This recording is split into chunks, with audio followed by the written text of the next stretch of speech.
سیدنا ابراہیم علیہ السلام اور جابر بادشاہ کا قصہ۔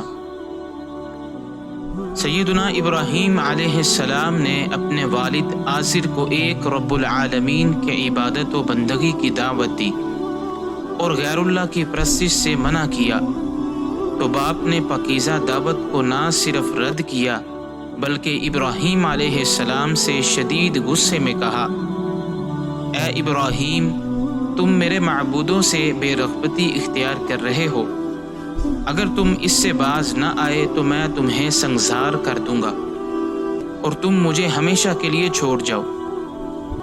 ابراہیم علیہ السلام نے والد کے اس رویے کو پیش نظر رکھتے ہوئے علاقہ چھوڑنے اور ہجرت کرنے کا پروگرام بنایا۔ چنانچہ انہوں نے اپنی زوجہ محترمہ سارہ علیہ السلام کو ساتھ لیا اور ہجرت کی۔ دوران ہجرت ابراہیم علیہ السلام کا ایک ظالم جابر بادشاہ سے ٹکراؤ ہوا، جس کی تفصیل صحیح البخاری کے اندر موجود ہے۔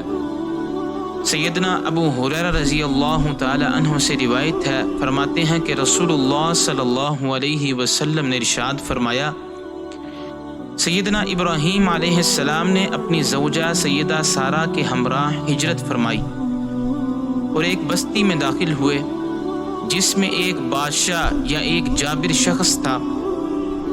اس سے کہا گیا کہ ابراہیم ایک عورت کے ساتھ جو تمام عورتوں سے زیادہ حسین و جمیل ہے داخل ہوا ہے۔ اس نے انہیں بلایا اور پوچھا، اے ابراہیم، یہ جو تمہارے ساتھ عورت ہے تمہاری کیا لگتی ہے؟ ابراہیم علیہ السلام نے فرمایا کہ وہ میری بہن ہے۔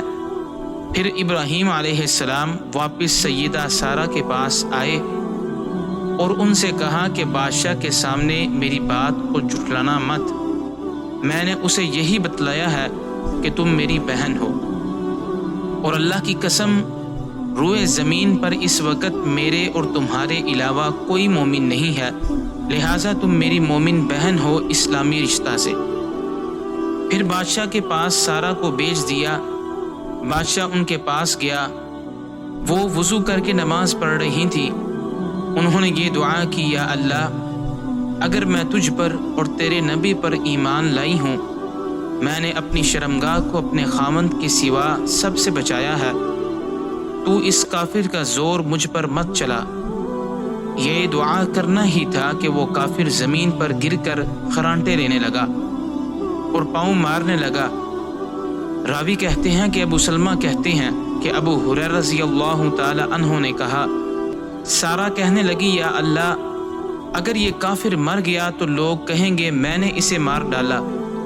پھر وہ اچھا ہو گیا اور سارہ کی طرف اٹھا، وہ وضو کر کے کھڑی ہو کر نماز پڑھنے لگی اور یوں دعا کی، یا اللہ، اگر میں تجھ پر اور تیرے نبی پر ایمان لائی ہوں اور اپنے خاوند کے علاوہ سب سے اپنی شرمگاہ کو بچایا ہے، تو اس کا زور مجھ پر مت چلا۔ دعا کرتے ہی وہ کافر زمین پر گر کر خرانٹے مارنے لگا اور پاؤں زمین پر ہلانے لگا۔ عبد الرحمن کہتے ہیں کہ ابو سلمہ نے ابو ہریرہ رضی اللہ تعالی عنہ سے بیان کیا کہ انہوں نے کہا، سارہ کہنے لگی، یا اللہ، اگر یہ مر گیا تو لوگ کہیں گے کہ میں نے مارا ہے۔ چنانچہ وہ کافر پھر درست ہو گیا۔ پھر دوسری یا تیسری بار لوگوں سے کہنے لگا، اللہ کی قسم، تم لوگوں نے میری طرف کوئی شیطان بھیجا ہے، اسے ابراہیم ہی کے پاس لے جاؤ اور لونڈی آجر میری طرف سے اس کو دے دو۔ پھر وہ ابراہیم علیہ السلام کے پاس لوٹ آئی اور کہنے لگی، تم نے دیکھا اللہ نے کافر کو ذلیل کیا اور ایک لونڈی بھی دلوائی۔